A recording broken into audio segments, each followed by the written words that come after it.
Okay, let's dive in. We've got a really fascinating source today. It's Arthur Schopenhauer's The Wisdom of Life, specifically some excerpts. Right. And this isn't his, super dense metaphysics. No, exactly. It's more like Schopenhauer looking at eudaimonology. Is that how you say it? Eudemonology, yeah. It's basically the art of living a happy life. Gotcha. And what's really interesting is, based on the material you, the listener, shared, he seems to be almost writing this section for you. He is, in a way. He's Yeah. very clear about it. He actually calls this a compromise view. He's sort of stepping back from his big philosophical system Right. and looking at happiness from what he terms the common standpoint of every day. Mm-hmm. So think of it as his practical take. A hands-on guide almost, even if maybe some bits feel a bit uncomfortable. Oh, definitely counterintuitive at times, yeah. Okay, so the mission for us in this deep dive, working from your source material, is to really unpack where Schopenhauer thinks happiness actually comes from. That's it. He boils it down to three fundamental factors that shape our happiness. 3 factors. Okay. First, what a man is. So personality or inner self. Mm-hmm. Second, what a man has, property, possessions. Right. The external stuff. And third, how a man stands in the eyes of others. Reputation, rank, fame, that sort of thing. And, okay, this is where it gets really interesting, right? He doesn't just list them. No, not at all. He creates a hierarchy. He argues very strongly that one of these is way, way more important than the others for being happy. So that's what we're going to explore. We'll dig into each factor, why he ranks them this way, look at his examples, some are quite surprising, and figure out what this, 19th century German guy might tell us about finding happiness today. Sounds good.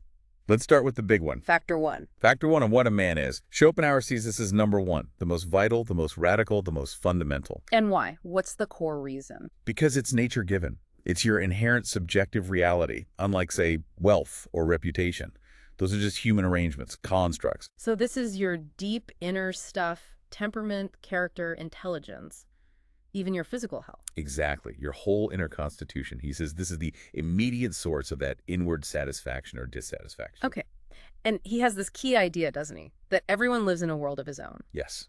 Because your experience, how you see the world, it's shaped chiefly by the way in which he looks at it. It's your internal lens, basically. It reminds me of that phrase he picks up on. To enjoy oneself. Yes. Yes. He makes a great point. We don't say someone enjoys Parises. Right. We say they enjoy themselves in Parises. Mm-hmm. The pleasure isn't really in Paris. It's in the person. Ah, okay. So happiness depends upon the man himself. It's less about what happens to you. And much more upon the way in which it is met. Your susceptibility, your capacity to feel pleasure or pain. So the real treasures are these subjective blessings. What does he list? Let's see. A noble nature, a capable head, a joyful temperament, bright spirits, and a sound physique. That classic mens sana in corpore sano. Healthy mind, healthy body. Precisely. And he's really emphatic. Protecting these is way more important than chasing money or status. And within those blessings, is there one he really zeroes in on? Cheerfulness. Yeah. Good spirits. He says that's the quality that makes us most directly happy. Directly happy. Yeah, it's its own immediate reward. He called it the actual coin, as it were, of happiness. Not a promise, the real thing. Wow. The coin of happiness. He puts it super simply. If you laugh a great deal, you are happy. If you cry a great deal, you are unhappy. It's immediate. Everything else. Just a check up on the bank. A check, right. A promise of future payment. Exactly. Not the cash in hand, which is cheerfulness. And he ties this cheerfulness directly to health. Very strongly. He argues nothing helps cheerfulness less than riches, and nothing helps it more than health. That's interesting. He contrasts different social classes too, doesn't he? He does. He observes that working classes often seem cheerful, while the wealthy upper classes are frequently, ill-humored or gloomy. So health itself is massive for him. It's by far the most important element. He says without it, nothing else is enjoyable. Yeah. Even if you're brilliant or kind, sickness just degrades and dwarfs it all. So sacrificing health for anything else Is the greatest of follies, in his view. Especially for wealth or fame. Just not worth it. He gets practical too. What about exercise? Crucial. He quotes Aristotle, life is movement. He talks about our bodies being in constant inner motion. Right. And a sedentary life creates this glaring and fatal disproportion. You're still inside, but physically inactive. It's unhealthy. Like that tree example. Yeah, the tree needs the wind to shake it, to thrive. Our bodies need movement. Okay, what about susceptibility? That sensitivity thing. Right. He talks about the difference between someone with an easy disposition, eukolos, he calls it using the Greek, Okay. and someone with a difficult one, dyskolos. He's referencing Plato there. And how does that connect to happiness? Generally, he thinks there's an inverse relationship. High susceptibility to pain often means lower susceptibility to pleasure, and the other way around. So, like, a gloomy person might expect the worst. Exactly. So maybe they're less often disappointed, but they're more prone to that deep weariness of life. Weltschmerz, almost. And suicide. He suggests they can be driven to it by relatively trivial things, whereas a cheerful person, it takes a lot of suffering to get them to that point. He mentions beauty briefly too, right, as an advantage. Yeah, personal advantage, partly linked to health. But then he quickly pivots to what he sees as the two big enemies. The foes of human happiness. Pain and boredom. He thinks life is basically an oscillation between the two. And that links back to class again. Sort of. Yeah. He suggests the lower classes are mainly battling pain, need, hardship. The upper classes, often free from basic need, are instead constantly battling boredom. Okay. And this is where intelligence comes in. Mental power. Yes. He thinks your susceptibility, your sensitivity, is basically proportional to your mental power. So a dull mind. Means duller senses, maybe less intense pain or anxiety. But huge downside. Very prone to boredom. A vacuity of soul, he calls it. Vacuity of soul. Wow. So this person needs constant external kicks, that constant panting after excitement. They get drawn to trivial stuff, endless socializing, spending money, just to fill the void. He quotes some thinkers here. Yeah, Seneca. Folly is its own burden. And Sirach, life of a fool is worse than death. Harsh stuff. But what about the highly intelligent person? Are they just miserable because they feel things more? Well, they do have higher susceptibility, so potentially more pain or anxiety, that's true. But crucially, they are far less prone to boredom. Why? Because of the inexhaustible activity of thought. Their mind is always working, finding material in themselves, in nature, making connections. So they don't need the external stimulation as much. Exactly. They can be happy in solitude or retirement. Because, as he says, the more a man has in himself, the less he will want from other people. Which links to his idea of leisure. Right. Leisure is the fruit of existence. It's when you get possession of himself. But for most people, leisure just means boredom. They don't know what to do with themselves. This leads to his famous rant about card playing. Oh, yeah. He does not hold back. He calls it the chief occupation of society. Ouch. A gauge of its value. Basically, he thinks it shows society is bankrupt in thought. Just killing time. Worse, a mere tickling of the will. Yeah. It gives a little buzz, a little urge, but requires zero intellect. He admits it might teach you some minor skills, like using chance, but ultimately demoralizing. So the takeaway here is the person rich in himself. The intellectual, the person with that deep inner life, their happiness is just fundamentally superior. They're insulated. They're not dependent on external. They live two lives. In a sense, yeah. The external everyday life, that's just the means. And the inner intellectual life, that's the true one. Most people get it backwards, making the shallow external life the goal. And other philosophers agree. He quotes Aristotle.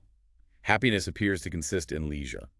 Socrates, praising leisure. Goethe finding happiness in using his talent. But he does acknowledge the flip side, right? The pain potential of high intellect. He does. He asks, is the narrow-minded person maybe happier in a simple way?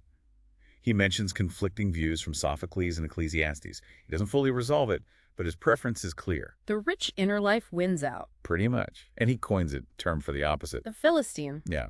A person without mental needs, Yeah. no intellectual curiosity, no desire for knowledge for its own sake, What are they interested in then? only what he calls realities, which means tangible external things. Rank, money, power, influence. That's all that feels real or valuable to them. They need that stuff to avoid. Boredom, Right. exactly, to fill that inner emptiness. Yeah. Their ideal world is just more and more external stuff without any challenges. Illimitable and calm, he says. Okay, so wrapping up factor one. What your subjective state, personality, health, mind, spirit. That's number one. It's constant. It's your filter for everything. Absolutely foundational. Nurturing that inner world is key. Right. Powerful stuff. Which logically brings us to factor number two. What a man has. Property, possessions. Yeah. And Schopenhauer, he's pretty direct here.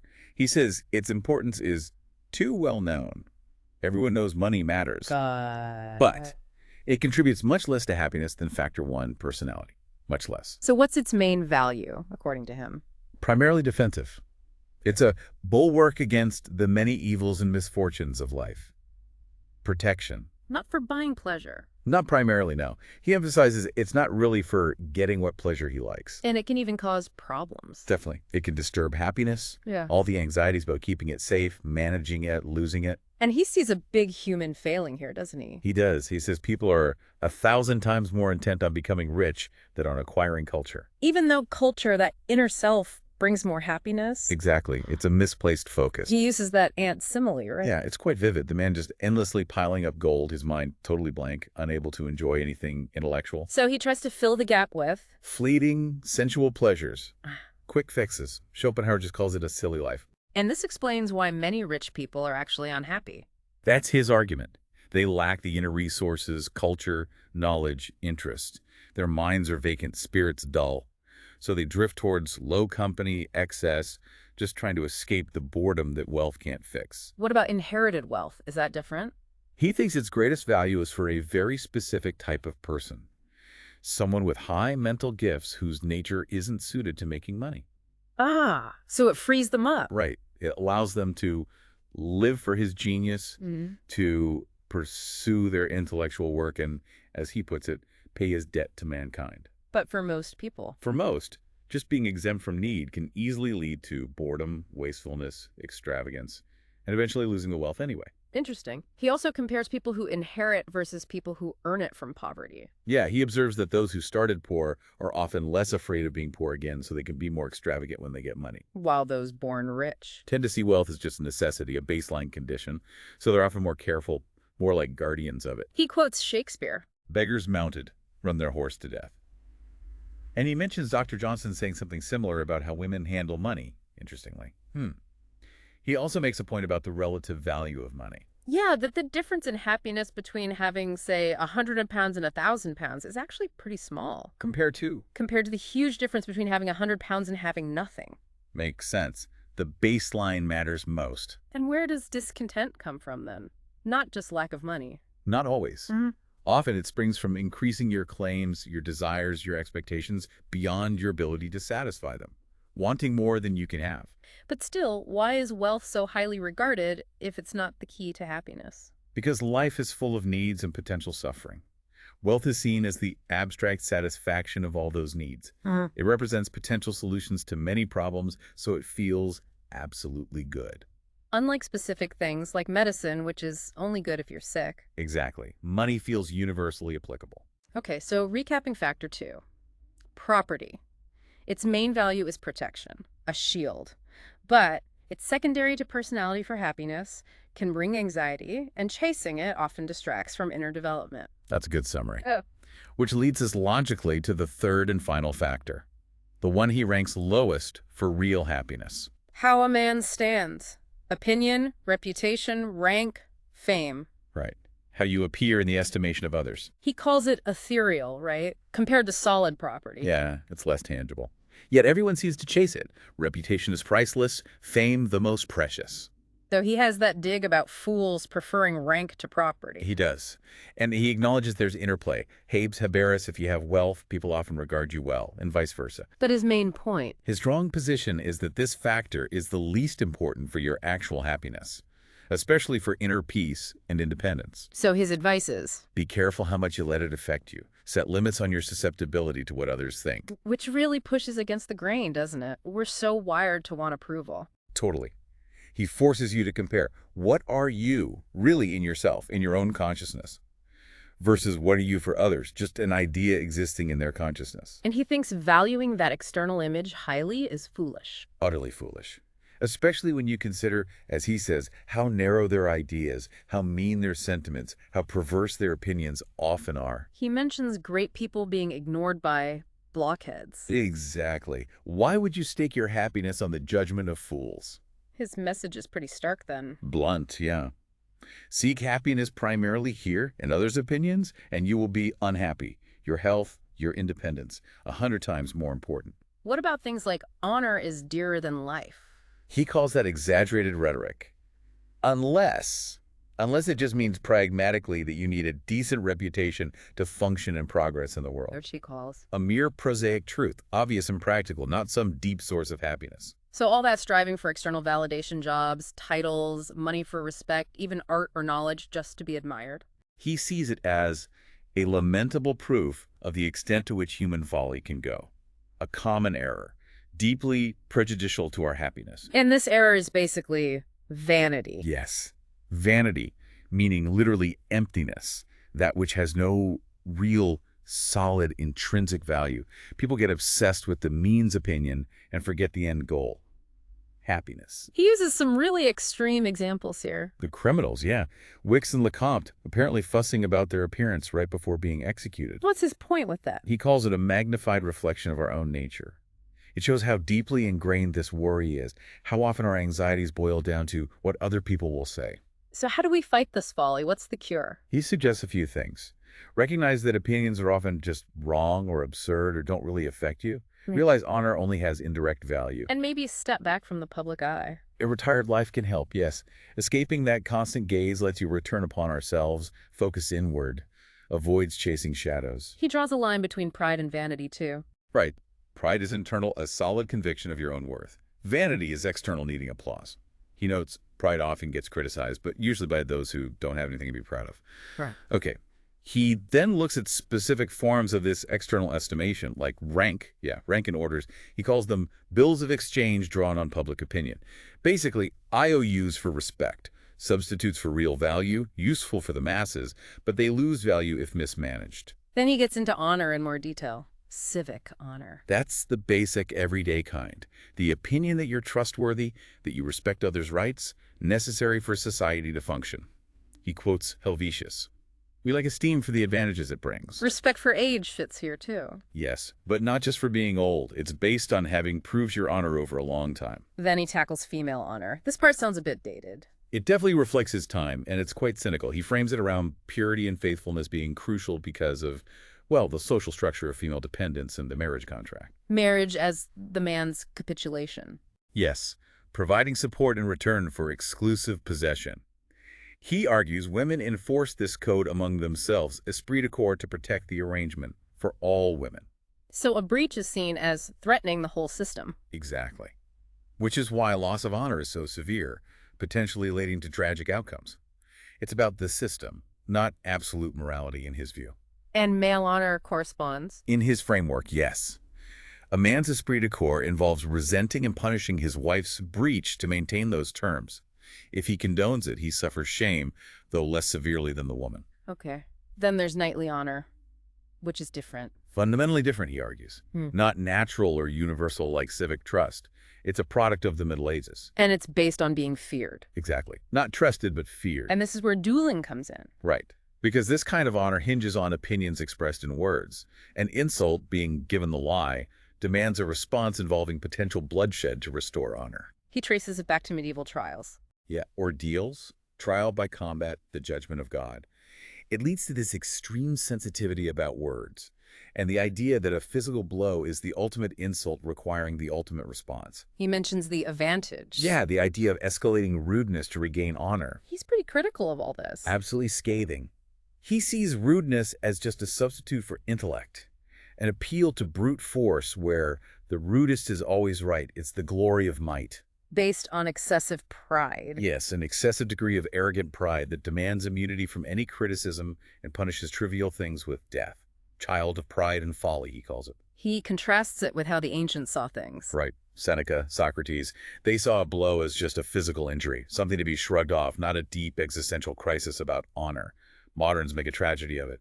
And dueling itself, a cruel sacrifice to existing prejudices. Illegal yet tolerated, even implicitly encouraged by the state, he argues, through the system of compensating officials with honor instead of pay. He even suggests a satirical law. Yeah, involving stick strokes, just to show how unseriously the government takes abolishing dueling, in his opinion. Okay, after honor, he finally gets to fame. Yes, fame, the undying twin of ephemeral honor. You get it through extraordinary achievements, actions, or works. And he compares fame from actions versus fame from works. Right, actions. Yeah. Loud start, fade faster, depend on luck and circumstance. Works. Start slow, quiet, but can grow and last millennia, depend only on the author. He quotes Seneca again.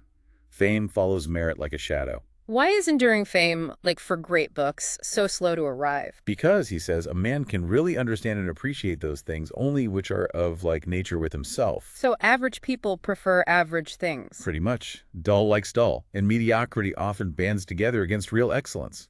Abolish merit, down with merit. Even established figures resist new talent. How else does fame differ from honor? Honor is generally appreciated, not envied. Fame is won despite envy, often from biased judges. Honor can be shared. Fame feels like someone else encroaching. And it's harder to get fame for serious work than for light entertainment. What about fame that fades quickly? He dismisses that as spurious. He uses Hegel as an example, maybe controversially, calling that kind of fleeting kind just an echo of empty heads.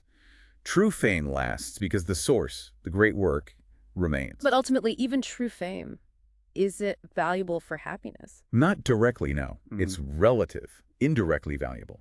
The real value is in that which deserves the fame, the great heart or head behind it. Possessing the quality is infinitely more important than the recognition. That Lessing quote. Some people obtain fame and others deserve it. Perfect summary. So, staking your happiness on fame or others' opinions is? A miserable existence. He says others' heads are a wretched place to be the home of a man's true happiness. Driven by vanity again. Largely, yes. And that pleasure Hobbes talked about comparing yourself favorably to others. So his final word on fame. It's secondary. An echo, a reflection. Happiness comes from your inner disposition, your capacity for merit, not the applause. False fame is empty. Even posthumous fame. The person was happy because they possessed the qualities and had the chance, the leisure, to create something worthwhile. The work done from the heart earns the laurel. The laurel itself isn't the source of the happiness. Okay, so wrapping up factor 3.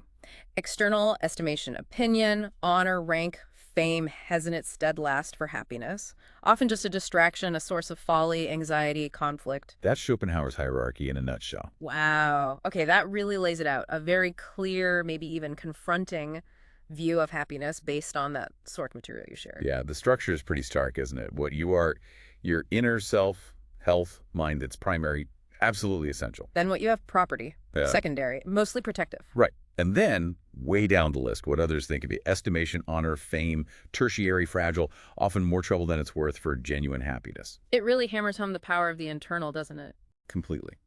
Cultivating your personality, your health, your intellect, managing your temperament, these are the direct routes to well-being. They give you resilience. They're always with you, unlike external stuff or opinions. Schopenhauer definitely throws down a challenge, especially for today. Oh, absolutely. Our world often seems obsessed with wealth, status, likes, recognition, all the external stuff. Yeah. His perspective forces you, the listener, to look inward, to consider the immense value of that inner richness we often neglect, and maybe question how much energy we waste chasing external validation that maybe can never really satisfy us. Which leaves us with a final thought, maybe something for you to chew on after this deep dive. Given how much our society seems built around these external metrics, wealth, social standing, public approval, what might Schopenhauer's radical focus on the internal suggest about the hidden costs?